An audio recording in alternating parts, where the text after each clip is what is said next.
Dober večer vsem skupaj. Očitno december ni samo mesec obdarovanja. Zadnjič smo navdušeni, da vas je toliko tukaj nocoj z nami. In hvaležna. Ampak tudi mesec dobrih in navdihujočih zgodb. Velik poklon, tako da res hvala, da ste si vzeli čas na tak poseben dan tudi in prišli sem v živo na literarno ozvezdje skupaj z Arnetom Hodaličem. Zdaj, gost je torej gospod Arne Hodalič, če rečem gospod, ni dobra reakcija. Vsekakor, no, sinonim za raziskovanje, fotografijo in tisto neukročeno radovednost, ki nas pelje, kamor mogoče kdaj redko gremo ali pa nekateri nikoli. Ali pa recimo tja, kamor bi večina težko prišla, kamor večina mogoče ne bi šla, ker so komarji, ker je slab Wi-Fi, ali pa ker bi se bali znajti v zgodbi požrla ali pa pičila jo je strupena kača, požrl jo je krokodil, ali pa Bog ne daj, opravka je imel z merjascem na Štrbunk WC-ju, kar se je njemu zgodilo.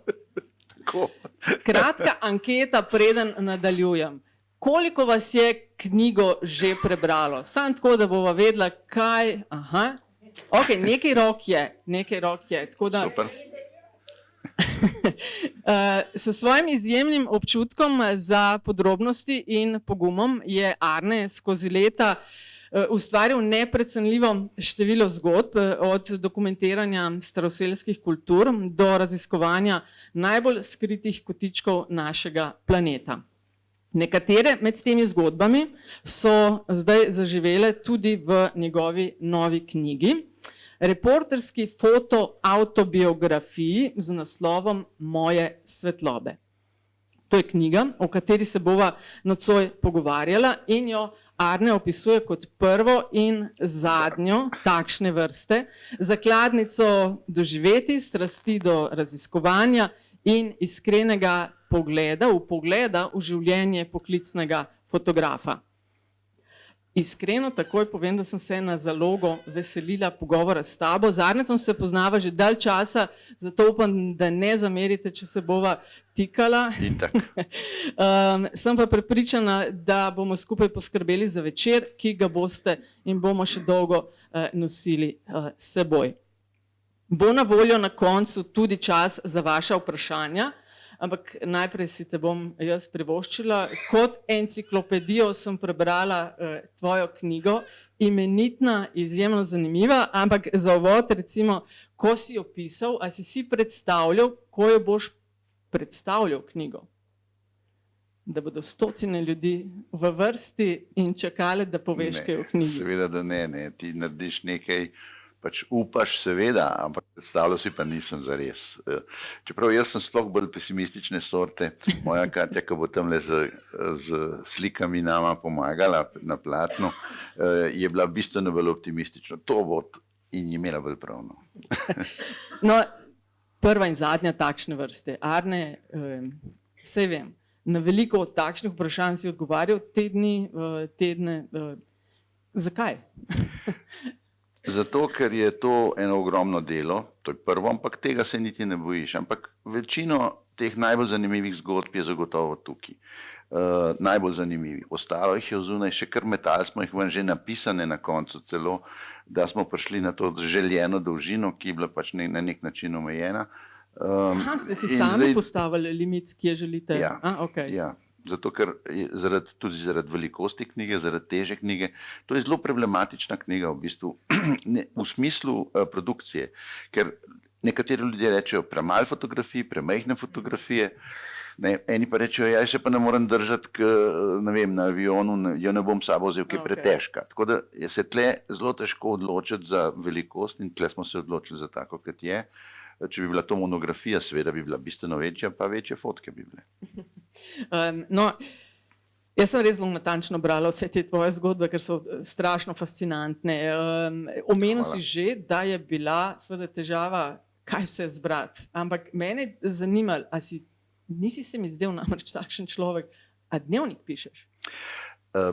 Pišem dnevnik, redko kot v obliki dnevnika. Napisal sem veliko člankov, ko sem prišel domov, recimo za Mladino sem včasih pisal in to mi je bilo res v veliko pomoč. Jaz mislim, da se tega ne bi lotil, če to ne bi obstajalo.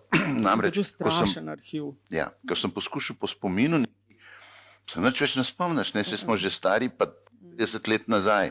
A ne, če sem pa to napisal v enem nekem članku, nekem blogu, tudi blogov sem pisal je pa to tako, kot da bi bilo zdaj. In zato je knjiga, upam, da je na nek način živa z dialogi, ki so čisto resnični, ker so se takrat zgodili in jaz sem jih takrat zapisal.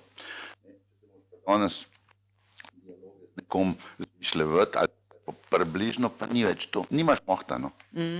A je bilo težje, malo bližje moramo mikrofon, a ni najboljši? Aha.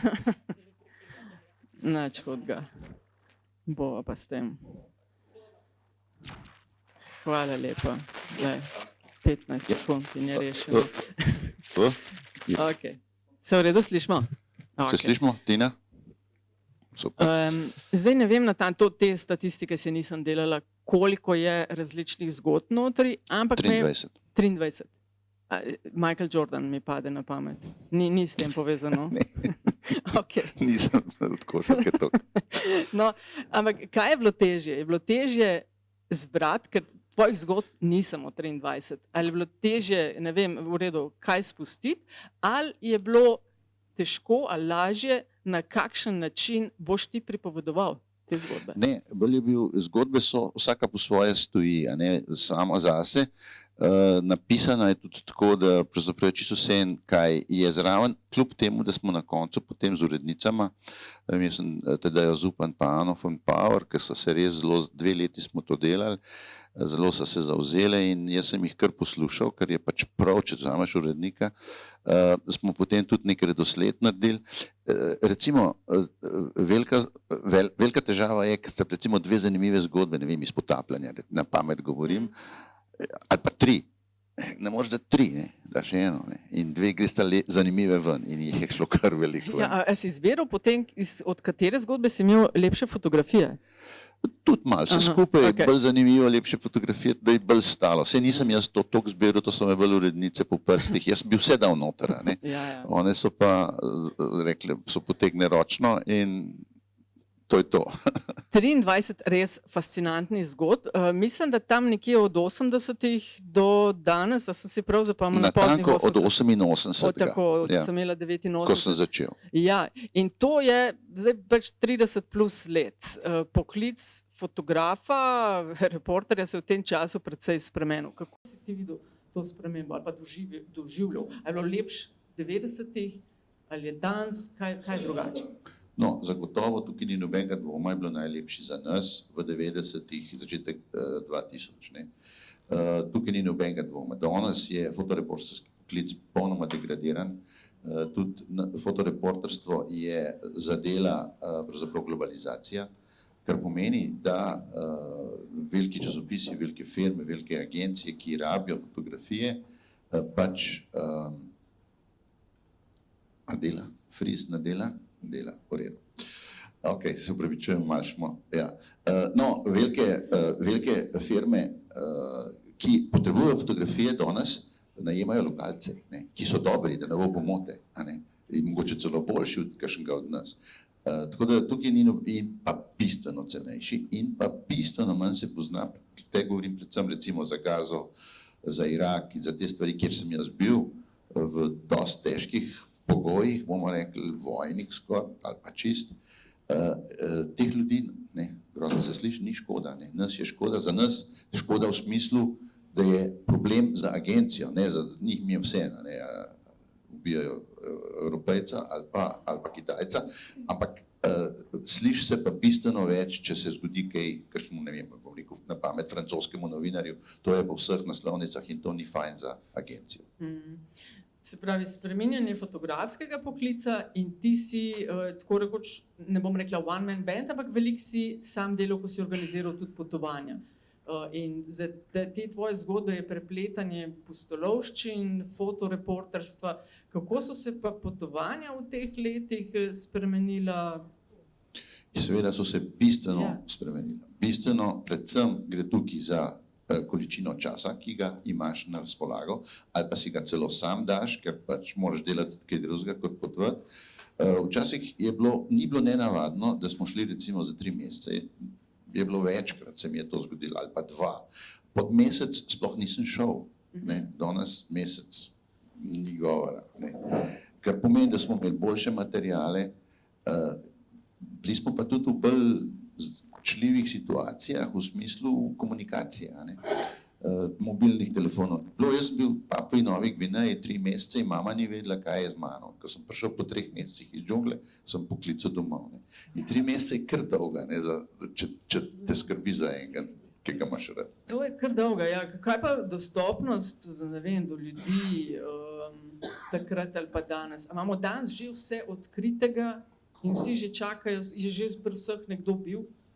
Mislim, seveda planet je bil, nekdo je bil, ni pa nujno, da je bil fotoreporter že pri njih, ne. Zmeri se da dobiti zgodbe, ki so, zdaj že kar en čas ne, ampak bova potem v eni moji novi zgodbi, zadnji zgodbi malo več povedala, je ekskluzivna, ne. Še zmeri se da dobiti res ekskluzivno, se da dobiti ekskluzivno zgodbo. Ja, ljudje smo itak bili posod, a ne. Čeprav pravijo, da je tam v Amazoniji še ne vem koliko plemen, ljudstev neodkritih, ne vem. No in je pa tudi res, da zgodba, o kateri pišem tudi v knjigi, o Kogijih, to je res ena bolj norih zgodb, se bova malo dotaknila. Oni so bili edino ljudstvo ali pa etnična skupina, ki edino v moji karieri, ki niso vedeli fotoaparata, ne. Se pravi, oni so gledali to škatlico črno in tako, niso vedeli, kaj je objektiv, ko jaz dajem filme noter, niso imeli pojma. No, ena stvar se mi zdi tudi drugačna. To je to. Ja, no, tega se vas še lotila. Ampak fotografska oprema se mi zdi, da je včasih tako, si kar pri sebi mogel biti, da si vse tisto vlačil, ne? Danes je to in je, ne? Super, velika sprememba na boljše. Ja, res. Ne, zlomljeni hrbti smo hodili, pa smo bili mlajši, danes pa včasih vzamem ruzak, pa mislim, da so mi ukradli fotoaparat, ki je tako lahko, pa pogledam, pa še zmeri noter. No, ena stvar, o Kogijih takoj naslednja tema, ampak ena stvar, ki se pa plete skozi različne zgodbe, ki jih opisuješ, pa je ta nek wild card, ko se Arnetu zapletejo zadeve na res divjih potovanjih, res divjih pustolovščinah, on potegne karto ven, ki se reče Jugoslavija in Tito. Tako, še vedno to pali, še vedno dela na polno. Zdaj smo bili vsi vedno tudi temne. Predvsem v deželah, ki so bile pač neuvrščene, če se spomniš, ti se itak spomniš, pa tudi ni toliko mladih, da ne bi vedeli, kaj smo bili pod neuvrščenimi, no v tistih državah, recimo Irak, to padejo na kolena, ne. Kar se mi zdi fascinantno je, da še vedno danes tudi to nekje na določenih koncih sveta to odpira vrata. No in pri Kogijih, ki si jih omenil, je to že bila ena od takšnih zgodb, ampak ker niso vsi brali knjige, daj sam par stavkov, kdo sploh so Kogiji, ker to je pač neko ljudstvo v Kolumbiji, ampak kako si ti do njih prišel?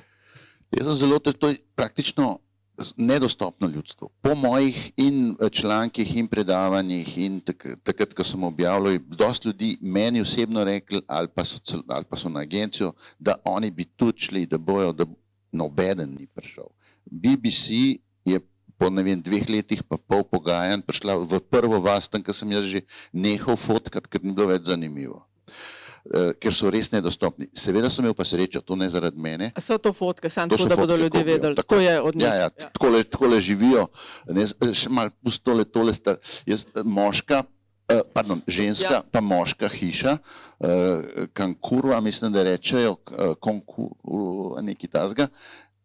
In to so hiše, kjer se dobivajo moški v eni, ženski v drugi, pač nimajo dostopa drug do drugega in tukaj nota se vse te glavne stvari odločajo. Kar je mene fasciniralo in verjamem, da bo vas tudi, ali vas je pa že, so te satelitske antene taka pa drugačna. Mislim, to so meni satelitske antene, ne vem zakaj, kako so dobili ta dizajn in nobena druga koča nima tega, samo ta pomembne, 2 pomembne koči v vasi, ženska in moška, imajo te posebne, jaz jim kar rečem antene. No. Ja, ampak čakaj, te, ki imajo antene, to niso moške koče, ker si rekel, ene so ženske. To je moška pa ženska. Se pravi levo moška, desno Te ženska. špičke. Se vidi tudi po, Okej. po samem simbolu, a ne? Mal, Mm. najbrž, ne vem. Okay. Ne vem, No, kaj si hotel povedati, ampak Ja. ajde. No, kakorkoli, zelo težko je bilo priti do njih. Jaz sem prišel, dolga zgodba, ampak jo bom probal čim bolj skrajšati, preko nekega Francoza, prijatelja, ki sem ga spoznal v Parizu, ki sem ga v bistvu predstavil v Parizu, ki je po čudnih okoliščinah tudi on prišel do njih. To je zelo visoko, to je tam 5000 višine v Kordiljerah, recimo on je šel celo malo višji in je dobil pljučni edem, se pravi višinsko bolezen in je bil na tem, da umre. Ne? Njegov prijatelj, zelo zanimivo, to so Francozi, ne? Francozi sem jaz veliko delal, se res delajo Francoze. Njegov prijatelj ga je zapustil, šel in on je rekel, itak bo umrl in je šel. In so ga najdel kogi, v bistvu že v nezavesti, za pljuči zalitimi in so ga rešili. So ga spustili za par 100 metrov dol na muli in potem je bil en mesec tam pri njih. In potem so mu povedali njihovo največjo težavo, da so jim vso zemljo pokradli in da nimajo več kje pravzaprav živeti. Ker so bili čist brezpravni, do leta 91 niso imeli niti pasošev, nič, nobenega dokumenta, se pravi niso bili sploh polnopravni državljani, kot da ne bi obstajali, izbrisani, to poznamo ta termin. Skratka, on jim je potem začel kupovati zemljo in za to hvaležnost so naju peljali do Svetih jezer, ker je, mislim, da sva edina belca, ki sva videla Sveta jezera do danes. A se pozna, recimo, zdaj razmišljam, ker so tako posebno ljudstvo, tako težko dostopno, oziroma redki ljudje pridejo do njih, profi fotoreporterji, ne? A se to pozna na koncu, ko ti takšno zgodbo objaviš, oziroma s komarkoli to že delaš, nabranosti, na, ne vem, spremljanje, je to tisti element? Ne sledim toliko, veš, to so okej. bili agencijski posli, mi smo to objavili, ne vem, v Prvi maču, zdaj se niti ne spomnim, Geo, mislim, da je tudi objavil ta francoski Geo. To pol ne slediš več, če si že na Okej. novi zgodbi, ne? Ampak Okej. verjamem, da.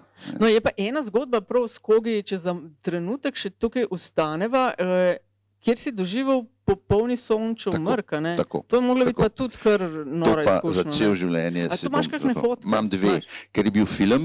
Če bi bilo to danes, bilo zelo enostavno, bi ti samo ISO, se pravi občutljivost, spremenil. Jaz sem mogel pa filme menjati za menom in nisem vedel, da bo tako tema. Ne? Jaz sem vedel, da bo sončen mrk. In ko se je začel, takrat nisem bil pozoren, nisem imel ure ali pa telefona, ki ga takrat še niso iznajdeli, da bi pogledal na uro. Tako da sem malo zamudil in sem začel neke filme menjati 400 ISO, ne, dajmo to. In sem v bistvu naredil vse tole in pa še eno, ko so kogi tole, to je že ta plava luč, ko je, ni še čist, sonce se skril, ko so se jukali to je šaman, to bom še povedal, ker to je najbolj zanimiv pri njih. So rekli, mi smo vedeli, da bo, ok, a so blefirali ali ne. Te njihovi spremljevalci, s temi smo šli potem na Sveta jezera, recimo ta se joka, se sem mu malo videl na obrazu, se je začel jokati in padel na kolena in ker kaj se je zgodilo, ne? Če si ti na skoraj 5000, smo bili tam 4,5, 4,700, v čistem zraku ob enih popoldne, to je nekaj res neverjetno. To je to, kar bi si želel verjetno vsak gleda sončen mrk videti. V bistvu luč je ugasnila čist, zato tudi nimam fotk. Na nebu so se prižgale vse zvezde, to je bilo nočno nebo, s tem, da je bil tako levo, na zahodu pa vzhodu, pa recimo vzhod ali pa vzhod, tako rdečkaste barve, da bi sonce tam začelo vzhajati. Vse ptiči so vtihnili, to je bilo nekaj tacga, da jasno, cel življenje, še zdaj mi grejo kocinem po koncu, to je. Mislim, meni so šle skozi celo knjigo, ki sem brala, res kaj si, ne, ker, mislim, tako, res velik poklon, no, in ker so velika znanja, da prideš sploh do priložnosti, da pokrivaš lahko takšne stvari ali pa da prideš v stik, ne, in pol takšni dogodki. A je to tisto, kar nekoga, kot je Arne Hodalič, ki je res velik videl, kar ga navdušuje po vseh teh letih fotoreporterstva? Ne boš verjela, mene navdušuje fotografiranje. In to tudi, če moram zdaj jutri fotografirati enega direktorja za en butast portret. Jaz grem z veselom. In to je tisto, kar mene, bom rekel, rešuje na nek način. Ne, doskrat s Katjo, ki skupaj veliko delava, reče, kako se ti da, ne? Se to ni nič se ne splača, ne splača v smislu finančna, ampak splača potruditi, ne? Se ne splača truditi. Jaz se zmer potrudim. Ja, pa ni, da bi delil, ok, to so posebni projekti, kjer mi srce malo bolj... Ne, so, ampak Okej. predvsem je tukaj ljubezen ali pa veselje do fotografiranja, česarkoli. Ker si ravno omenil Katjo, s katero ste skupaj tudi tole knjigo ustvarjala in pripravila, me pa zanima, ker sem tudi jaz na par koncih daleč od tvoje statistike bila. Ne vem, če kje- poznate njeno zgodbo, to bi jaz omenil, ne. Ali pa ti povej, kako je šla Veš, kaj me peš na severni tečaj? A veste za to? No, v redu, ker si ga omenil, Ja. si dosti blizu bil in te bom pripeljala z naslednjim vprašanjem Zelo v blizu. tisto zgodbo. Ja, vem. A te lahko sam prekinem? Prosim. Sam to bi te prosil, da še to povem, ker to je tista stvar, ki pri njih najbolj fascinantna, so šamani. Namreč oni, tako kot budisti, zberajo otroke, ki so primerni za šamane. Tudi, med njimi so tudi ženske, kar je zelo zanimivo pri takim moškem societyju, ampak jih je manj. Ampak so pa. Jaz nisem sicer nobene videl, ampak so. No in oni jih zberajo in morajo otroka starega 4, 5, 6 let zapreti v temo, ponavadi so to ali kraške jame, ali pa če jih ni okrog, ker to je kras, v šotor. In ta otrok ne sme videti sončne svetlobe in seveda ni, da bi bil zaprt, da se razume, to je on je s svojimi starši, svojimi brati, sestrami, ki sicer hodijo ven pa not, in pa šamani ga pripravljajo na to šamanizem, na iniciacijo. In končna iniciacija pride takrat, njemu recimo zelo na pamet, tako poenostavljeno rečeno, njemu govorijo, kakšen je svet zunaj, čez dan, podnev, kakšni so ptički, kakšni so, ne vem, srnce, karkoli, in on tega ne vidi, tam malo. In ko pride ven, je po njihovem verovanju, je to, da se ko združijo mentalni in pa vizualni svet. Mentalnega so jim povedali, vizualne pa vidijo. Ko pridejo ven, vidijo te stvari, o katerih so vejo. Takrat ne bi dobili ta dar jasnovidnosti. Zanimivo je pa to, ne, koliko časa ostanejo v tej temi? Ja, daj, spomnim me koliko. 18 let. Ne, Ja, do 20, če ni priden, po moje. čak, ne, to sem prav rekla, da te moram Ne, to vprašati. jaz to vsakič znova, ko to preberem, moje in pa tudi drugi, ker to je jasno, znana stvar, ne. Mislim, tako je. rekoč v samici brez oken, Ne, ki ga sploh ne samica. obiskujejo, ampak ga obiskujejo. Ne, Sam to je čisto tema, normalno življenje, on samo sonce. pardon, temnica. Temnica, ja, ne samica. Temnica, ja. On živi normalno življenje, samo na sonce ne sme stopiti. Jaz se zmer vprašam, vitamin D, ne? Ja, to je, o vitaminu D je te dni veliki govora. Ja. Kako se pa pripraviš ti, ko greš na ta potovanja? Se založiš z vitamini, s tabletami? Z vitamini ne, s tabletami pa seveda, ker moraš... No, a z vitamini pa ne, ker ne rabi. Ne, se tam neš nekaj drugega, ne, pa to je škoda teže, ampak zdravili pa seveda, ti si tam sam sebi pač zadost. Včasih sem se delal napako in mi je še zdaj žal, mislim, namreč, ko sem videl, ne vem, bolanga otroka, ko vidiš, kaj mu je, ne, moj oče je bil itak zdravnik in sem mal to skozi sledil, ne, mal vem, jaz sem biolog po izobrazbi, tako da ni to daleč od mene. In sem mu dal antibiotike in je tako zdravel, recimo, ker oni niso navajeni, recimo en otrok ni už tam v nekih takih koncih še videl antibiotikov. Ne. Danes tega ne bi več delal, ker če bi bil pa alergičen, pa ti umre tam na posli, kaj se pa s tabo zgodi, bolj že ne razmišljaš. Ne. Bom zdaj nadaljevala s tistim, kar sem prej začela, ko si omenil Katjo in ko si omenil tudi konec koncev te, ki jih urijo za, ne vem, šamane, da so redka dekleta, ženske med njimi, ki jih pripravljajo na to. Zdaj, veliko si imel pa takih potovanj, eno od njih je bil na tisti severnejši del, ko sem jaz razmišljala, da tisto pa za žensko ne bi verjetno bilo. Kam se da, kakšne prednosti ali pa tudi minuse si imel kot moški, ki je na svojih potovanjih, pa kam bi, ne vem, kot ženska lahko lažje prišla, kot bi ti prišel, recimo. No, kar se tiče severa, zagotovo ni tak problem. To je to. To je to, ne? To je Jamalski polotok, to je že nad polarnim krogom, to je, mislim, da do severnega tečaja je zračne črte 1000 pa nekaj kilometrov, kar se sliši veliko, ampak ni to zelo veliko. Na severu se vse te države združijo, ker to ti pogledaš zares na zemljevid, je res včasih fascinantno, ne, te Rusija pa Aljaska, to je takole, ne, tam je vse skup, pa Grenlandija, ne. Mislimo, da je to daleč, ampak ni, ker smo na vrh. Ampak kakorkoli, tle bi šlo, tle ni problem, ker tle so tudi njihove žene, hčerke, jim, bom rekel, na nek način so del te skupnosti, to je res zelo prvobitna skupnost, Nemci se jim reče, to so nomadi severa, Eskimi, recimo, na nek način, ki vsako leto ženejo severne jelene 5000 km in jaz sem se jim pridružil na enem delu začetku te poti, ne, ker če bi šel malo dalj, ne bi mogel se več vrniti, pa bi bil do jeseni z njimi, ne, to pa glih ni bil plan, ne, ja. Tako da sem se vrnil zadnji hip, dokler se je še dal vrniti, ampak sem vse en lep kos naredil z njimi, ne. Tukaj je polarni dan, to je poleti, se hodi ne cel dan, ampak tle ni dneva, tle se hodi 4 dni skup, a ne, se sploh ne ustavijo, ne vležejo, ne ustavijo, malo na saneh, malo zadremaš in tako, pa 3 dni spijo pa naprej, a ne. Tako da tle ne bi bila težava, tle bi šel z veseljem tudi s Katjo, recimo, ki tega še ni videla. Seveda, vse se pa to zaplete, tvoje vprašanje bom nadaljeval, a ne, se pa zaplete pri muslimanih, a ne, zaplete. Tam so pa stvari jasne, ženske imajo svoje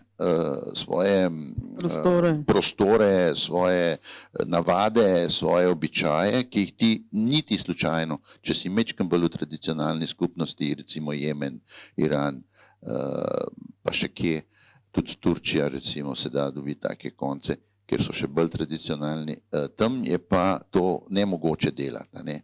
In tam pa jaz zmerno norim, ne? Ker Katja gre s fotoaparatom v zadnji, tam, ker ženske molijo, jaz pa ne morem. In, ne, ona pa lahko gre v moški del. Čakaj, tudi ena izkušnja, če se prav spomnim, je na poroki, daj malo to povej, imamo kakšno fotko?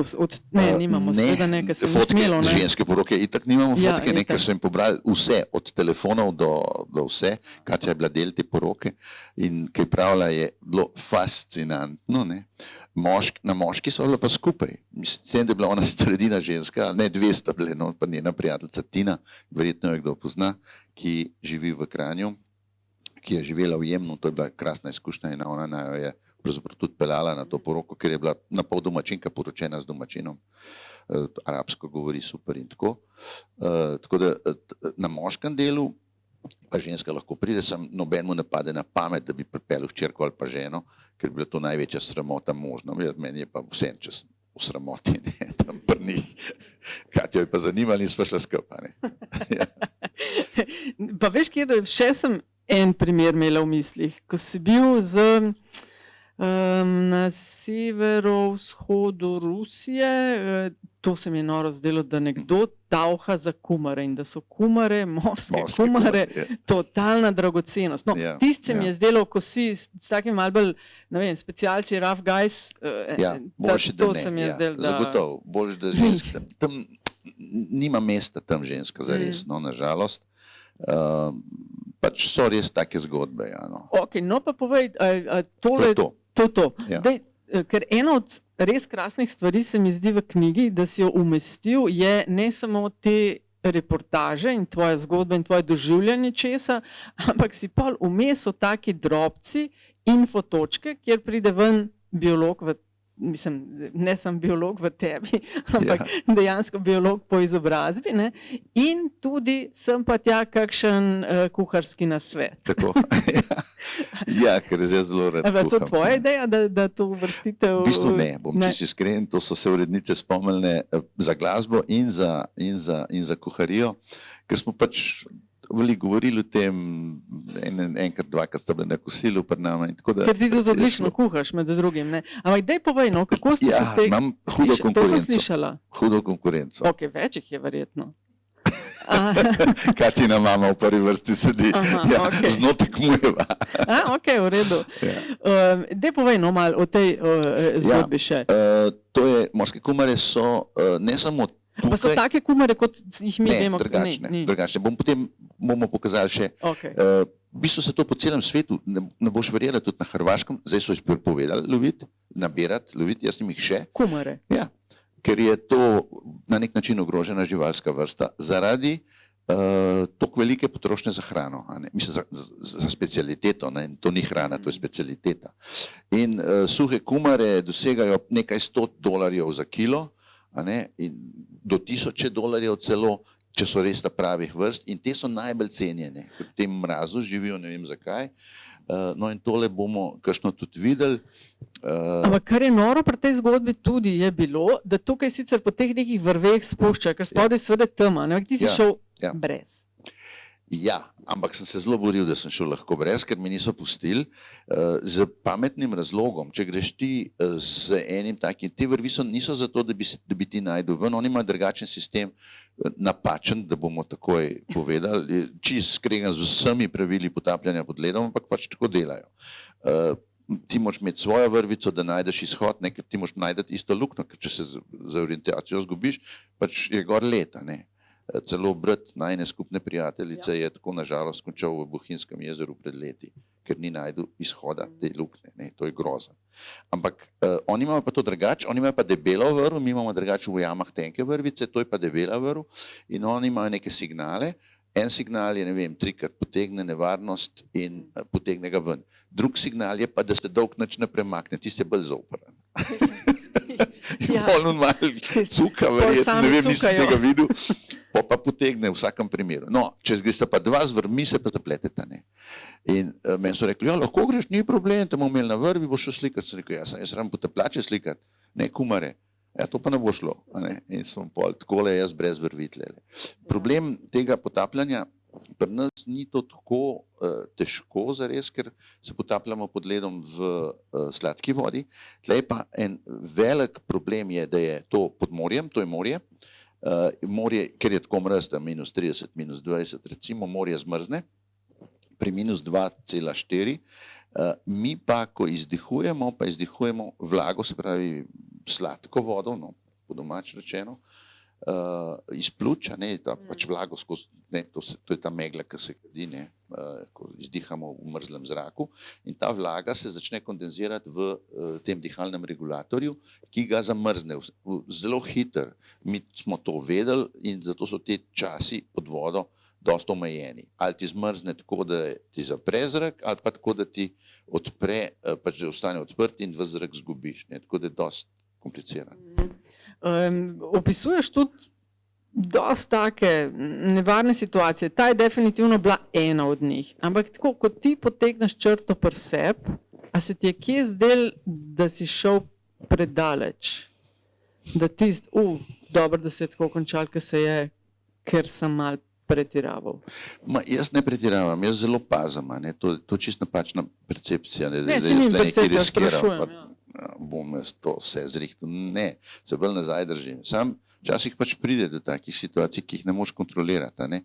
So bile, seveda so bile, ampak to tudi v knjigi pišem, ne vem, če to si prebrala. Na črko natančno. Hvala.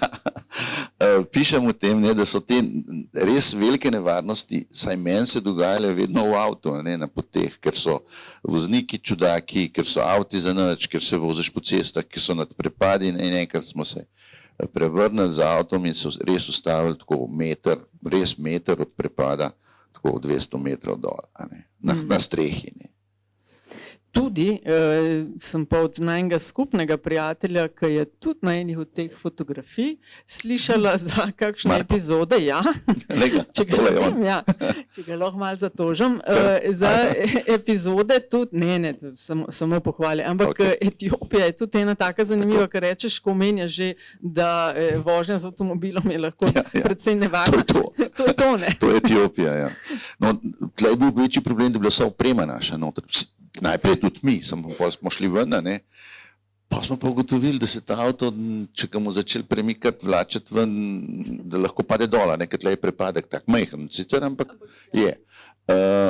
v bistvu struga rečna, tako kar globok dol. In pa smo imeli opremo noter, ne, in pa sem jaz sen splezel tle skozi oken, ta zgoren in potegnete opremo ven, tako splezel, no, pač, ja. Da se, pa če pa avto pade dol. Ne, to mogoče še tako povem, če se le da, gremo z 2 džipi, ne, kar pomeni, da se ti lahko v enega umakneš, pravi 4 ljudje, 2 džipa, ne 2 džipa pa 8 ljudi, ne. To nič ne narediš s tem. Se pravi, 4 ljudi, 2 džipa in če en džip ali krepne, ali se zaletiš, ali ne vem kaj, se pač da vse prestaviti, vso predlagal enega, ki še dela, se usedeš 2 na zadnje zdice, 2 na prve in se pač odpelješ v civilizacijo. Če pa ne, pa ne. Ja, Etiopija je bila tudi je ena od teh destinacij, kjer te staroselske kulture je veliko priložnosti in tudi eni od njih, vsaj od eni od njih pišeš notri, ki imajo v ustnicah tiste krožničke. Ja, ploščice. Ploščice. No, me pa to zanima, ker sem tudi sama bila... Najdla, sigurno. No, mogoče, stavek 2 o tem. To. Ja, če poveš. Pa še več je. To nosijo predvsem mlade ženske, ne? Mislim, izključno, no, bomo rajši rekli mlade ženske, majhnim punčkam, že zelo majhnim naredijo luknjo takole med pač na spodnji ustnici do skozi usta in vedno večje te krožničke začnejo vlagati v, no, in večji kot je krožnik, lepša je, mislim krožnik, pa ploščica, lepša je, bolj je zaželjena pač tradicija in bo dobila boljšega snupca, boljšega moža, bolj hrabrega, bolj ne vem kakšnega. Ko pa se postarajo, recimo, ko imajo pa že 2-3 otroke, ko niso več erotično tako zanimive za mladce, si pa ustnico odrežejo, ker jih drugače mot pri hrani. Mislim, tako pa tako si odrežejo, ker drugače to takole visi. Ja. Kadar ni ploščice noter. No, veš, kaj sem gledala, zdaj, ko to razlagaš in sem videla te tudi, ko sem bila v Etiopiji. Recimo... Evo, to je to, odrezano, vidite. Ne vidi kaj dost, zares je tlele odrezano, pa tamle ne, zato ta, bomo rekli, nima takih črnskih ust, ne, ker jih pol manjka. Ja, no, ampak tole recimo, ta ni med največjimi. To bi dobila verjetno že, ko bi 6-7 let bila stara. Malo več mogoče. Malo več, ne? Ampak ni pa to finalna verzija, ne? Ker sem videla še veliko večje. Ja. Ker je verjetno kdo tukaj v občinstvu tudi, ki je, ne vem, popotnik, popotnica, bo mogoče fajn tudi kakšen nasvet. Zdaj, ko sem omenila te staroselske ljudstva kulture, je velikokrat, ali pa pogoj, da prideš do njih, je dosti krat sodelovanje s kakšnim lokalcem. Ne? In to lahko je zelo zahtevna dinamika plačil. To nikoli pol ni dovolj. To potem tudi pišeš... Konstanten rob je to, se reče temu. Kaj svetuješ? Kako se lotiti, ko si v taki situaciji, ko si na drugem koncu sveta, ko bi rad videl, prišel v te vasi, pa da te ne... Ni rešitve, zares. Ni. Ne. Je pa res tudi to, da je to večinoma posebnost Afrike. Ne? Afrika je zelo trda dežela. Preživetje je težko in tam vsak naredi do maksimuma, tudi do prepovedanega maksimuma, tiste stvari, ki mu očitno omogočajo preživetje. In recimo, mi smo s tem našim, mi rečemo, to ni vodič, ker je to fikser. Fikser je en tak lep izraz fotografski, ki fikser je nekdo, ki ti ne samo prevaja, to itak, ampak tudi vse rihta, se pravi in avto, in če se kaj pokvari, in skratka, karkoli, bivanja, več kot vodič. In tudi naprej se zmeni za kakšna fotkanja. To mora malo vedeti tudi o fotografiji, tako da te dobri fikseri so po $300 na dan, ampak ne tle. Tako da, ja, no in mi smo se z njim skregali, to sem hotel povedati, videli smo, da nas golfa, mi smo tla še s 3-4 prijatelji, pa 2 džipa, so šli tako zraven malo pomagati tudi, pa Katja. No in smo videli, da nas golfa in ni bilo, on med sabo v svojem jeziku se zmenijo, in ne pride v vas in reče, zato da boš tle fotografiral, bo $100. On jih vzame 90, 10 jih da po glavarju. Ali pa recimo, tako to je nekaj tazga. Pa smo pa rekli, dost konc in smo nekje na sred poti ga odpustili in najdel drugega, ampak je še zmeraj se z nami vozil, ker ga ne moš tam pustiti. In kva se je zgodil? Unta drug, ki smo rekli, ta bo zdaj to zrihtel, sta se skompala, sta začela in sta dvojno kradla. Tako da je bilo v bistvu zelo slaba odločitev zamenjati vodiča, mislim, fikserja sred poti, tako da je bilo. Okay, no, to je že evo, en nasvet, skratka pripravimo vse, da nas bodo... Verjetno ne vedno, ampak ponavadi. Belci smo vreča denarja na dveh nogah in pač tako je, tako nas gledajo. Pa ne menjati fikserja, ja. A obstaja kakšen na vseh teh potovanjih, ki si jih imel, a je kakšen kontinent, država, ki bi rekel, to je moj konc? Seveda, vse od nekje recimo Turčije do Japonske, do Kitajske. Kitajska ni. Kitajsko ne maram, sem bil večkrat, ampak ni to moja dežela. Ampak vzhod? Bližnji vzhod, bližnji srednji vzhod, ko bo najboljši reči. Ja. Zagotovo pa Indija. Indija je moja ljubezen, moja prva pot, zaradi Indije sem postal fotograf. To se ne pozabi kar tako hiter in kaj jaz vem, kolikrat sem bil, ogromenkrat, leta 88, to je to. Leta 88 sem bil prvič, takrat, ko sem naredil tiste fotografije, ki so me pripeljale do nekega fotoreporterstva. No, zdaj omenil si pač kar zajeten del sveta in bova zdaj šla na eno od, vsaj tako opišeš v knjigi, največjo tvojo avanturo fotoreportersko ever. Tako. To je bila avantura, ko si sodeloval, živel, stanoval, potoval z jadrnico, kaj se ti ni? Jadrnica, prav, pod jadrnico si, ne? Okay. V bistvu je to replika kitajske vojne džunke, replika. Take so bile, se ve, kakšne so bile in ta je bila narejena kot replika s 3 jambori. Zdaj, jadralne lastnosti bolj tako, kar veliko motorirali, ampak je jadrnica, to je to. To je to. No, zdaj pa povej, kako je prišlo do tega, ko so te poklicali in rekli, Abi Show in ti našteli, kaj bi ta Abi Show vse je vseboval. To se mi je zdela kar točno to, kar si jo mislim, da v knjigi omenil, to seveda rečeš tako, ja. Povej, čemu si rekel ja? Mož tudi to nismo povedali na začetku, mogoče moja prva služba, okupacija je bilo, ko sem končal biologijo, se pač nisem posvetil temu poklicu, že proti koncu sem videl, da to mogoče ni zame, ampak jaz sem pač tak človek, da si ne zapiram vrata in sem jo končal, kljub temu, da sem že malo stiskal zobe, ampak sem končal diplomiral in pozabil, da sem to naredil. Čeprav mi večkrat pošlo prav, ampak dobro, kdaj drugič o tem. Ampak sem to naredil in začel delati druge stvari in delal sem verjetno poznate Jabca Jakopina, ki je imel Seaway kompanijo tlele na Bledu, z dvomljivim somlesom, ampak jaz se to ne vtikam.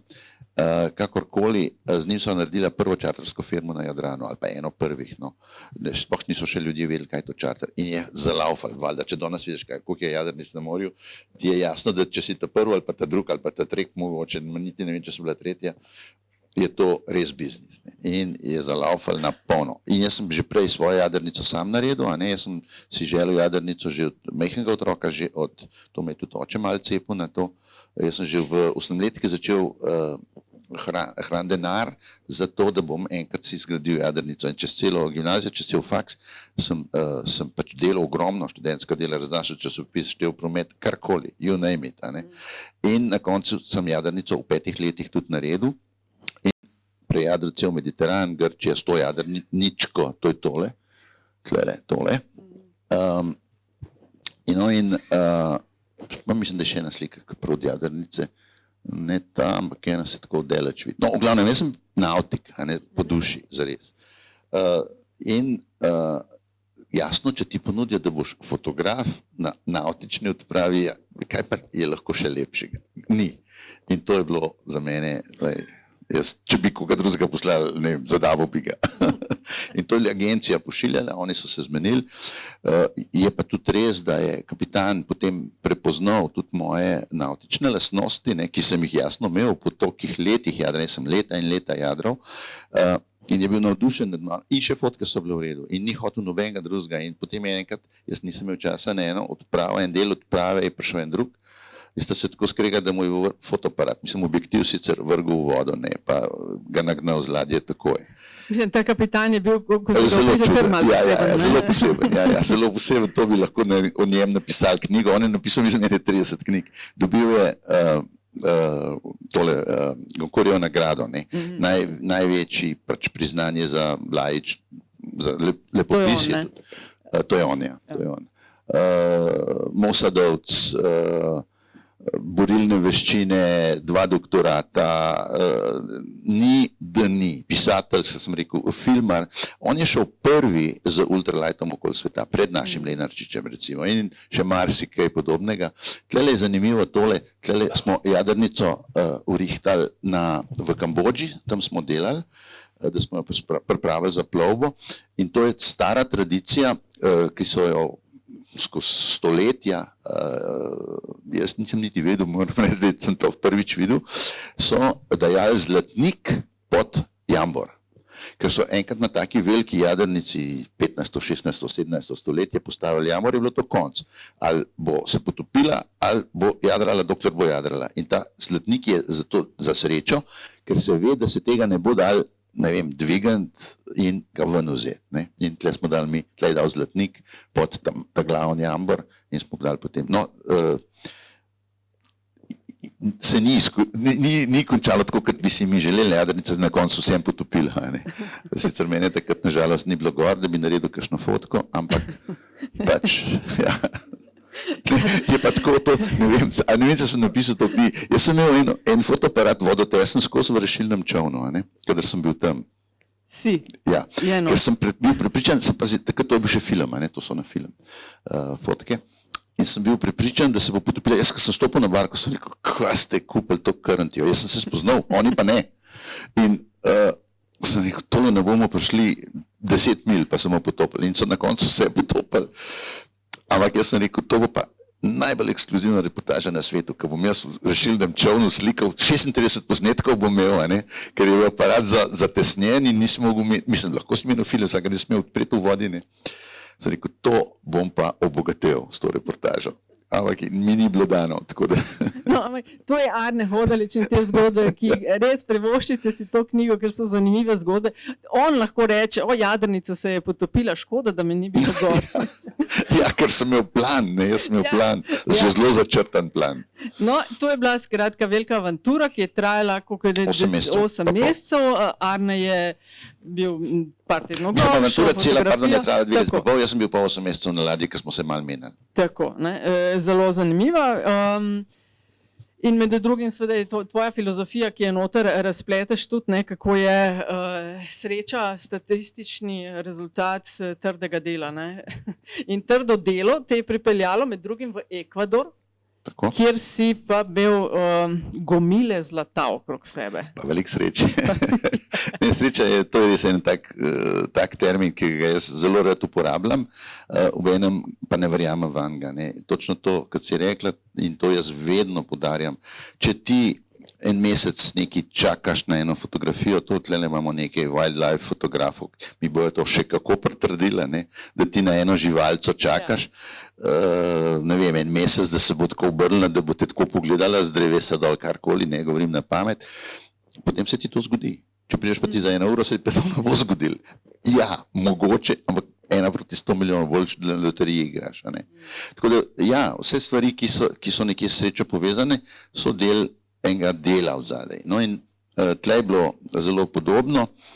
Če ne bi bil jaz fotograf National Geographica že takrat, zagotovo ne bi prišel do teh ljudi, ki so zbirali inkovsko zlato, tale konkretno imel 300 kg zlata, inkovskega zlata, pa ne samo to, še marsikaj drugega, to je bilo tako za najbogatejši človek Ekvadorja, pa 3. najbogatejši človek Južne Amerike.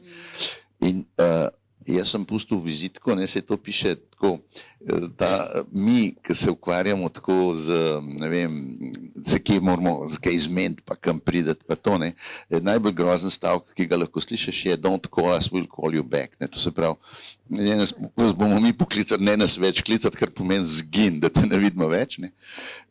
In to se je meni zgodilo, ker sem hotel z njim stopiti v stik, ker sem vedel, da ima ta zlato doma, pa ne samo to, še marsikaj, ne vem, 20 Picassojev, pa marsikaj, ne, to je njegova hiša in njegova žena, to je pa ta inkovsko zlato. In to ni bila te omare, bilo je omar za 2 sobe, a ne, takole polnih zlata. Jaz, ko sem naredil tiste fotke, ki smo jih prej gledali, ko sem imel zlato na mizo dajal, sem se pol okrog obrnil, sploh ni poznal, da sem kaj ven vzel iz omar, toliko je bilo tega. In to je vsak kos vreden 100 tisočev, recimo, zaradi arheološke vrednosti. Ne gre tukaj toliko za zlato itak, ampak to ni, tudi brezpredmetno je teža zlata, tle gre za arheološko vrednost. No, zanimivo je tole, pa je meni krasna fotka, poglejmo, primerjamo je diamant na njegovem prsten, tlele z nohtom, ne, vidimo, da to ni kar mal karatov, Cartierjeva ura z diamanti, ki so jo samo za njega naredili, zapestnica, ki so jo pri Cartierju samo za njega naredili, in dizajn, in sami diamanti, gumbi, ne vem kva, ampak zakaj on tole kaže? To je njemu največ pomenilo. To je pa črn diamant sicer, črn, ne temen, in pa to je prsten Franka Sinatra, ki ga je nosil pol svojega lajfa, ta pomembenega lajfa, ki je bil že bogat. In je to kupil na dražbi, ne. To verjamem, da to ni bilo poceni. Ja. Si mislim. No, še to mogoče dodam, ko smo jedli iz jušnika Petra Velikega, srebrnega, takole recimo velik, za 2 mize, je rekel, smo tam zajemali, ne, jaz sem pol kar pri njemu živel, ne. Če si že mogel, ne, ja. Ne, je bilo kar luštno. Pa smo še na vikend za en teden, je bilo še boljši. Ja. Vikend je bil pa palača nad palačo, ja, z bazeni 2 tako v štukih. No, nima veze, je rekel, sam to pokažem približno to rang velikosti teh predmetov, ki jih on zbira, a ne zbira pač vse, umetnine, vse. Je rekel, no, tale jušnik sem pa čist pocen dobil, čist, to je bilo pa bagatela. Sem rekel, koliko je pa bil? 600 tisoč evrov. Tako da si lahko predstavljamo za vse ostalo. Elej, sitnica, tako Alan Ford. Alan Ford, tako, Sir Oliver je rekel, sitnica. Ja. Je toliko starejši, da te veli, da je bil Alan Ford. Ja. Čakaj, sem da jaz moji študenti ne vejo, ne, recimo. A res? Ne. No, ura je pa zdaj tok in ti si seveda mi rekel, pazi, da ne bomo preveč spoštovati, moramo absolutno čas ljudi, da pa tudi pustiti nekaj prostora za vprašanja.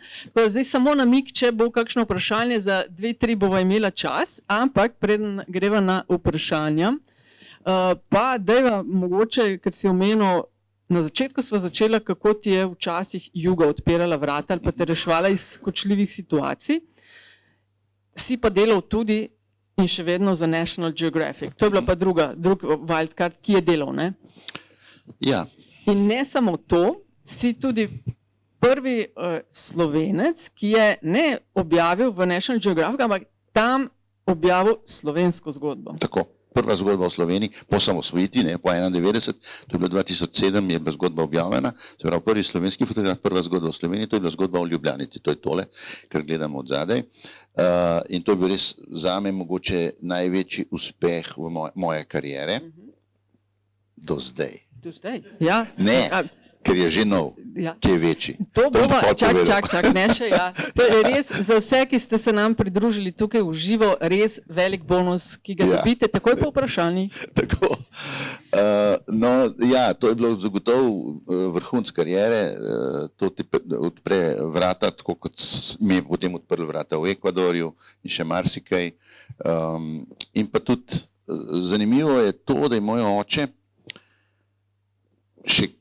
on je umrl, ko sem bil jaz v 88. v Indiji, se pravi, niti še nisem bil fotograf, jaz sem bil tako malo ljubiteljski fotografek, malo sem rad fotkal, pa nisem čisto dobro vedel po čartru, kaj bi delal. In se spomnim, ko je moj oče enim svojim prijateljem, tako jaz sem slučajno slišal tako od odzadi, je rekel, ja, moj sin tako dobro fotografira, on bo siguren objavljal v ameriškem National Geographicu. Ker smo bili pa naročeni od leta 75, tako da je zrasel z Nationalom gor, ampak on je tudi jasno to gledal. In jaz sem si mislil, butelj stvari, kaj govoriš neumnosti, ne? Kako se to se ne more zgoditi, ni teorije, ne? Ni teorije. Ampak se je. No, za tiste, ki to zgodbo čisto ne poznajo, daj samo 2 stavka, kaj je bila pravzaprav ta zgodba. Ljubljanca je, po besedah arheologov, strokovnjakov, je eno od 3 največjih, najboljših, najbogatejših najdišč na svetu, sladkovodnih. Se pravi, to je podvodna arheologija v sladki vodi. Ne, morske so druge stvari, ampak sladke vode so bolj skrivnostne, manj stvari je in Ljubljanca je ena izmed njimi. Na tisoče predmetov je bilo iz Ljubljance odnešenih, tudi ukradenih, a ne veliko, ker je začetka ni bilo kontrole in so potapljači se potapljali neomejeno in vlačili ven keltske, rimske meče, srednjeveške meče. Baje se en keltski meč, ki so bili redko okrašeni, ki je bil okrašen z dragimi kamni, ročaj, se je prodal v, mislim, da v Nemčijo ali v Ameriko, sem že pozabil. Skratka, to je bila ena velika, tudi še vedno je, rana naše arheologije, ki ni uspela dosti hitro reagirati. Lahko pa rečem, da sem jaz kar dosti pripomogel k temu, ko je bil ta članek objavljen, so mene in pa glavnega arheologa Andreja Gasparija, prav vnuk od Gasparija je to, slikarja Gasparija, odličen arheolog, fantastičen arheolog, so naj poklicali v državni zbor in smo takrat naredili en plan, kako se bo izdal nek dekret, ali pa ne zakon, to ni treba zakon, pač neka uredba, da se v Ljubljanci ne sme več potapljati. In to se je zgodilo. Takrat, tako da imam malo zasluge tudi za to in pa Andrej seveda. Čakaj, v Ljubljanici se ne sme potapljati? Nekje, to greš na takole. Res? In to od takrat, od te zgodbe dalje? Malo kasneje, ko je bila objava. V tistem času, ja. Zdaj je to, in potem so obvestili tudi vse ribiče, vse, ne vem, ljudi, ki živijo ob reki, ne, da javljajo, če se kdo potaplja, tako da to je zdaj kar urejeno. Bravo, bravo. A je rekel si, da je fotografiranje tvoj life in da še vedno ti poskoči srce, ko kakršnokoli nalogo greš delati. A ti je morda fotografiranje pod vodo od vseh vrst, ali kako se bi temu rekel podvrst, najljubše? Zagotovo, tle ni nobenega dvoma. Ne? Če bi mene vprašal zdaj, kje bi najrajši bil, bi bil zdaj pod vodo z arheologijo. Okay. Fotkov. Ja, razumem. Ja, nič, gremo na kakšno vprašanje. A ima kdo kakšno? Aha, seveda, vidi. Prosim, ja. Se bo slišal malo bolj na glas, ne? Kar izvolite. Kjer dogodek, odnosno, kjer okolje je najbolj preseglo vaše fotografske ambicije? To me zanima. No, zelo dobro vprašanje. Zagotovo je to Indija. Indija je nekaj posebenega. Jaz upam, da nam predolge odgovore dajal na kratka vprašanja. Indija je res nekaj posebenega. Namreč v Indiji je več stvari se združi. Indija je popolnoma prenaseljena. Indija je nekaj čist drugega, kar si ljudje, ki niso bili tam, predstavljajo. Indija ni nobene duhovnosti, to je trda dežela, trda država, z ogromno ljudi, z ogromno revščin, z ogromno ljudi na cestah, ki morajo živeti drug ob drugem. Tam je takole, tam je osebni prostor tako majhen, da ne moreš verjeti in oni ga tudi ne spoštujejo. In včasih si presenečen, ker en pride in se postavi tako, da se dotika, tujc na avtobusni postaji. No, in to pomeni to, da te oni v bistvu ne opazijo. To je za fotografa res čudovita priložnost, da si neopazen v smislu, se ne ukvarjajo s tabo in lahko delaš stvari, recimo oni neki delajo, ne vem, čist kanalizacijo, pri nas bi te nagnal, bi rekel, kva zdaj to slikaš, koga bo to, ne. On pa tam, ne vem, se potapljajo praktično v to kanalizacijo, take stvari smo že tudi videli. Nič, noben nič ne reče, ti fotkaš, noben nič ne reče. Jaz imam fotke, ki je gor, ne vem, v enem templju 20-30 ljudi, niti eden ne gleda v fotoaparat, ne. Vsi so zatopljeni v svoje delo in te ne opazijo, to je fantastično. Potem ima pa Indija na svojo svetlobo, ki jaz rečem svetloba, ki gre okrog vogala.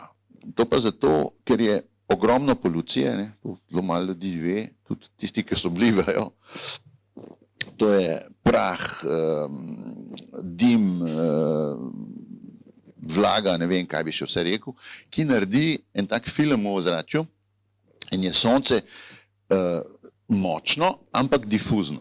In še posebej proti večeru pa proti jutru, ampak tudi čez dan ti pravzaprav skoraj ne vidiš sonca in je svetloba drugačna. No. Svetloba je res nekaj posebenega, tako da sta to dve stvari, ki ti naredijo fotografijo tako, se pravi dobra svetloba, pa ljudje te ne opazijo, kaj češ boljšega. Ne. Pa recimo Jemen je bil tudi zelo fajn, ne, nažalost je zdaj pač tam vojna, mislim, to je res katastrofa, ampak ja, Jemen, pa muslimanski svet, imamo radi muslimanski svet, ker je pisan, ne, je fotogeničen, tako bomo rekli. Ne iz verskih razlogov, da ne bo pomote. Ja, razumem. Hvala za vprašanje. Še kdo morda? Aha, je gospa prva dvignila, potem pa vi, prav? Zanimiva je povezava med knjigo, vsebino knjige, vašim predavanjem in pa naslovom knjige Moje svetlobe. Kje je tukaj možda? Kje so vaše svetlobe? Zanimivo. No, jaz sem se to bal takih vprašanj, pravzaprav, zato, ker sem se mal bal, da se ne bo razumel, in sem se veliko smo se in z urednicama in s Katjo, smo nekako naredili to, smo prišli skupaj, pravzaprav, ni bila to čist moja ideja, zares, da so to, da različne svetlobe ponazarjajo različne zgodbe. Se pravi, ne vem, temnejša svetloba, temnejša zgodba, na pamet govorim, muslarije, ampak da je svetloba pravzaprav zgodba. In moje svetlobe so pa moje zgodbe. Nismo se odločili, da bi dali naslov Moje zgodbe ali pa zgodbe tega sveta ali pa karkoli tazga, ki je v bistvu zelo izkoriščeno. Ta je pa vsem mečkem bolj misteriozen, ampak za vse ostale in za vas, moje svetlobe, vsaka svetloba ponazarja, simbolizira zgodbo, tako ali pa drugačno. Hvala za vprašanje, prosim.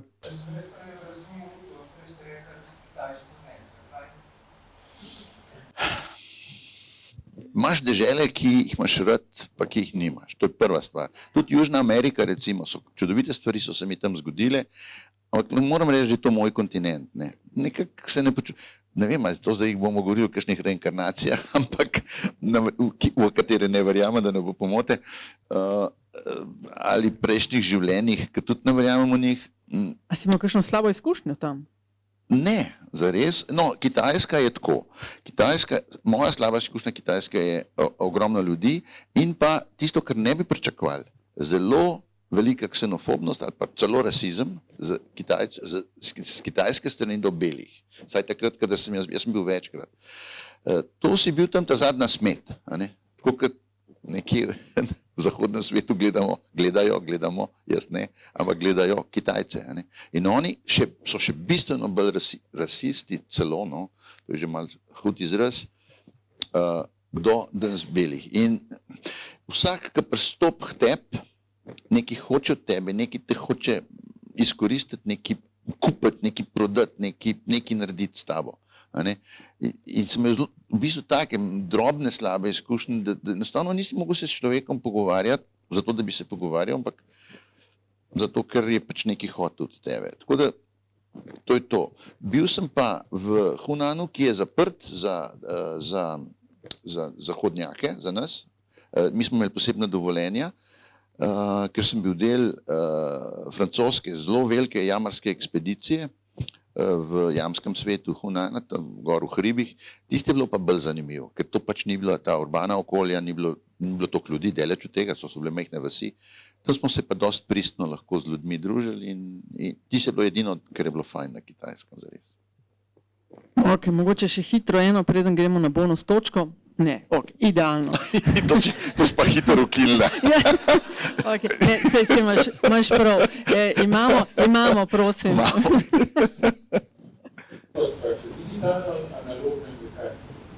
Čakaj. A fotografija? Ja, digitalna valjda ne, ja.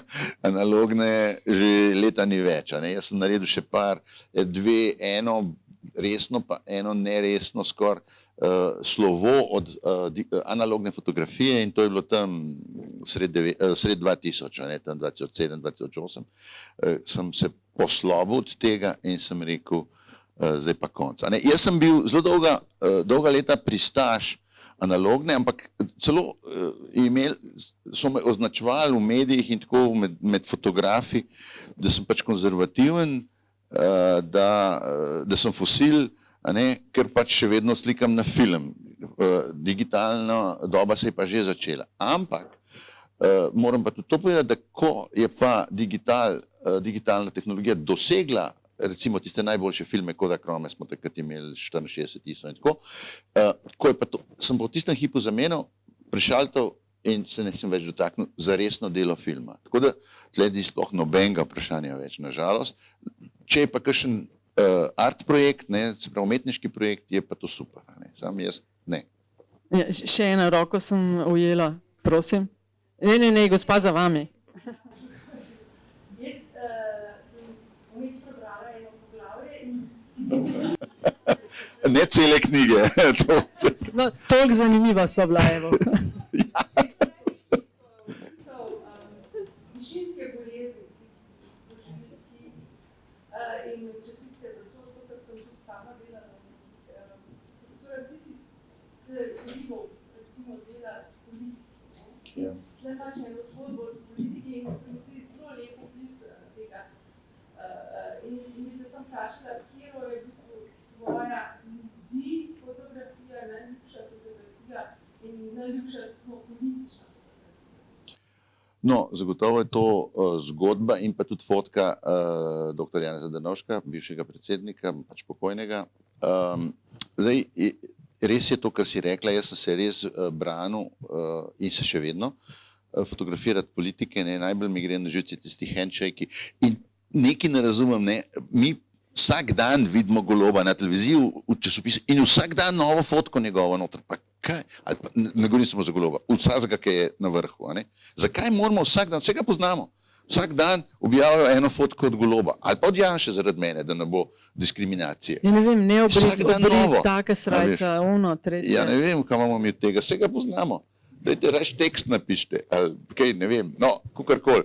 Jaz sem enkrat celo napisal, sem bil deležen velikih kritik, danes tega ne bi rekel, ker dejansko to ni prav, ampak bom povedal, da jaz ne bom gledal politikov skozi vizir fotoaparat, ampak skozi vizir na ostrostrelski puški.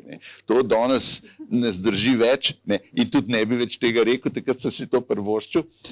Ne okoli govoriti tega. Ne tega govoriti, ker to se res ne smeja. Kar se je zgodilo tukaj, pa povedalo ostane tle. Tako, sovražni govor. Da se snema, pa da bo na YouTubeu.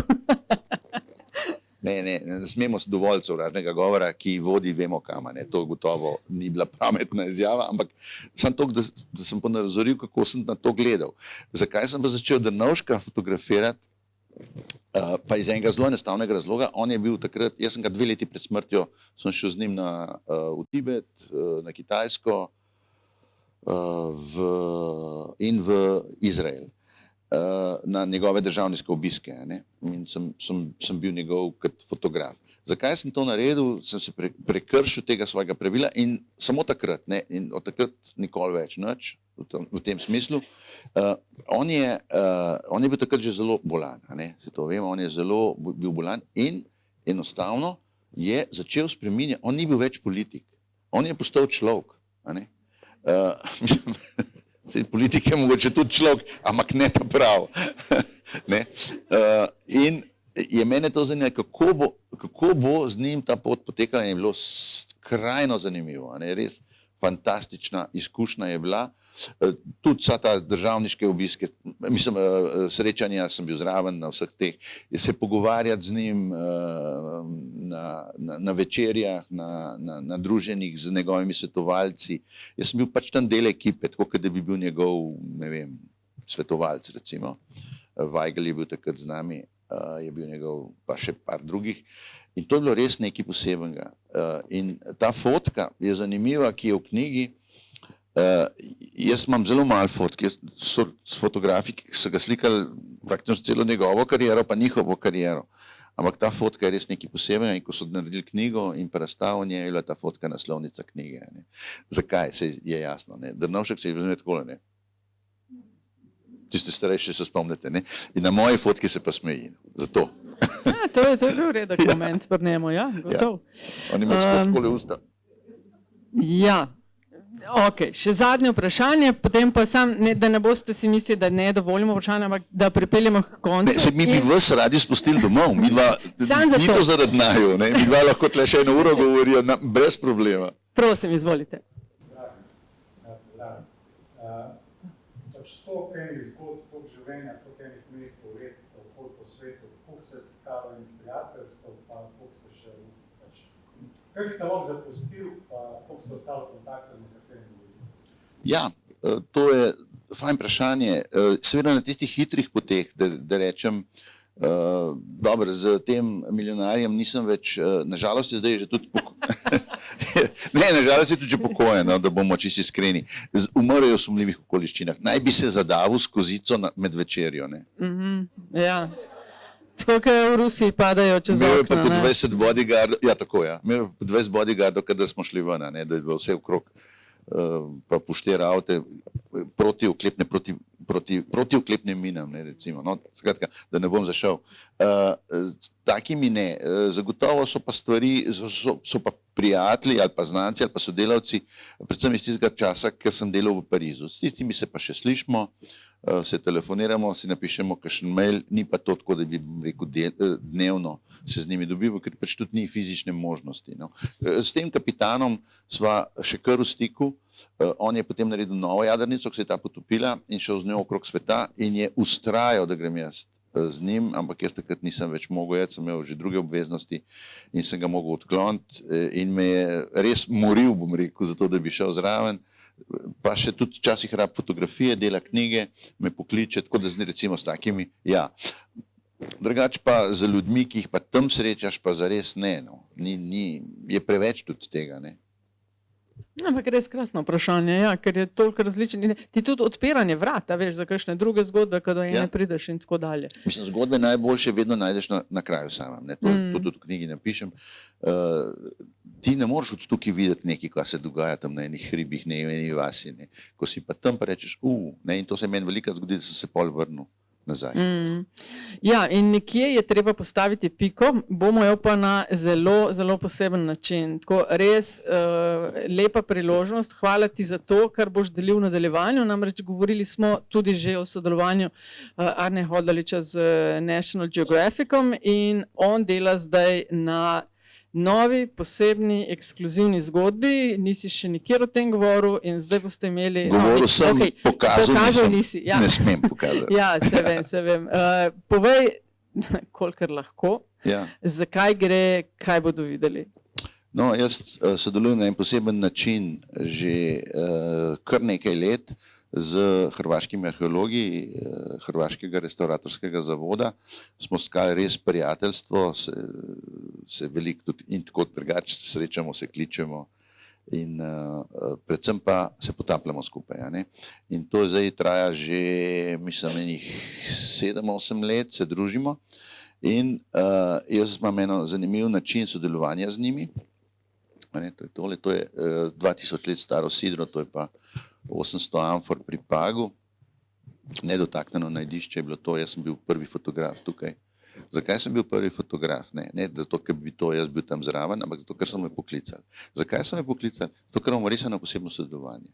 Jaz vedno preletim, zelo enostavno rečeno, na svoje stroške, vse pofotografiram in jim dam neomejeno možnost uporabe mojih fotografij za ston. Oni so delali z drugimi fotografi, ki so jim zaračunavali, se pritoževali, hoteli za stroške in tako naprej. In so se mi nehali delati, zdaj delajo samo še z mano. Zelo enostavno, ne? Jaz pridem do najboljših zgodb, ne? To je pa posledica tega. In pred 4 leti smo začeli delati eno novo, so odkrili eno novo ladjo in jo začeli izkopavati pri otoku Mled na globini 40 metrov recimo. In to je to.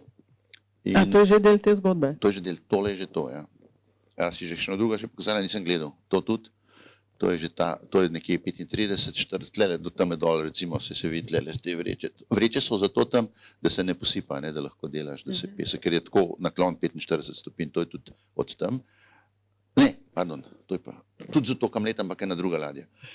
No, kakorkoli, oni so me poklicali, da imamo to nekaj zanimivega, namreč našli so ladjo iz 7. stoletja, ki je zelo redka. Ladji iz 7. stoletja naj bi bilo 3-4 v celem Mediteranu, se pravi takrat je tako cel svet, ne? To je vzhodno rimsko cesarstvo, takrat se je krščanstvo začelo kot uradna vera, rimskega cesarstva, vzhodno rimskega cesarstva. Ne?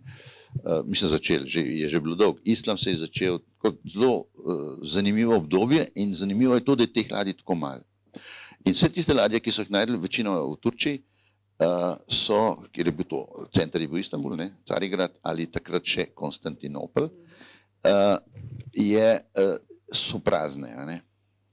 Pač neki gore, ena amfora, ena črpina, neki, toliko, da se datira. Ne?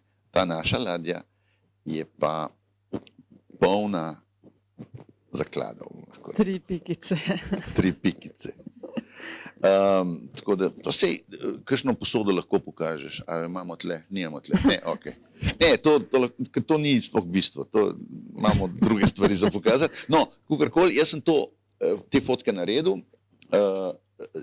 in poslal na National Geographic ameriški. Ne, z njimi je zelo težko delati, čeprav sem urednik slovenske izdaje, je zelo težko delati z njimi. Oni imajo tega dnevno stotine, bom rekel, verjamem, da imajo in ne odgovarjajo, ali pa čez en mesec mogoče, ja, sej, ne, ni to za nas. Kratka, to so njihovi standardni odgovori.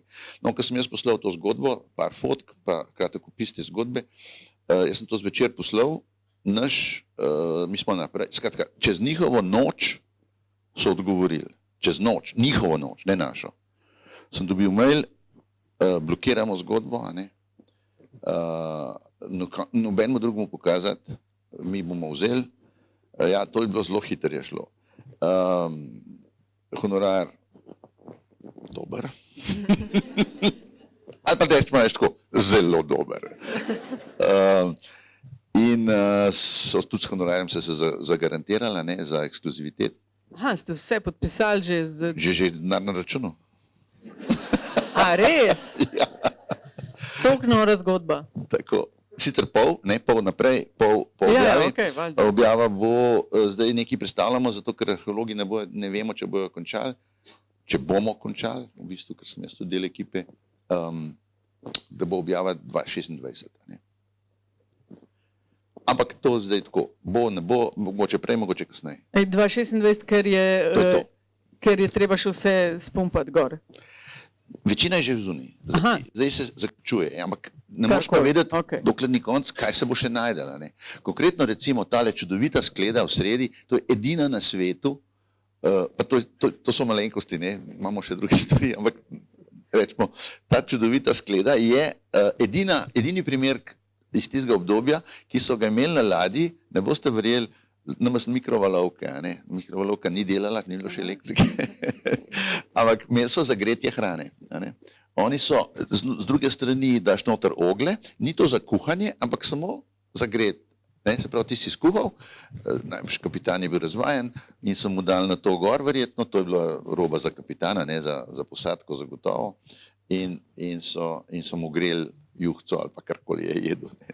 Skratka, ladja iz 7. stoletja, polna, ampak ne povsod, tudi povsod, ampak imajo kaj notri. Imajo še kaj drugega. Tudi kipe so ven v zuniji že bronasti, čudoviti. Ni da ni, pa še marsikaj. Tako da, ko bo to, jaz pač ne smem govoriti, ne, to je, sem podpisal, da ne smem, je pač non-disclosure, ne, in tako to je. Ja. Hvala, da si delil to z nami, no, vseeno. Sej, vsem smem, so mi dlaki šle po konci, res, strašna zgodba. Čestitke za vse doseženo doslej, vse, kar še bo.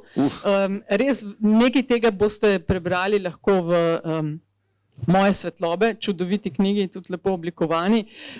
Arne Hodolič, hvala, ker si bil del literarnega ozvezdja in naš gost. Vam lepa hvala za vprašanja in za družbo v teh dneh. In za strpnost, da ste sedeli toliko časa na miru. Tako, jaz postavim piko, ti pa nadaljuješ s podpisovanjem, s fotografiranjem, pa če ima kdo še kakšno vprašanje, seveda nekaj časa boš še tu. Hvala lepa še enkrat.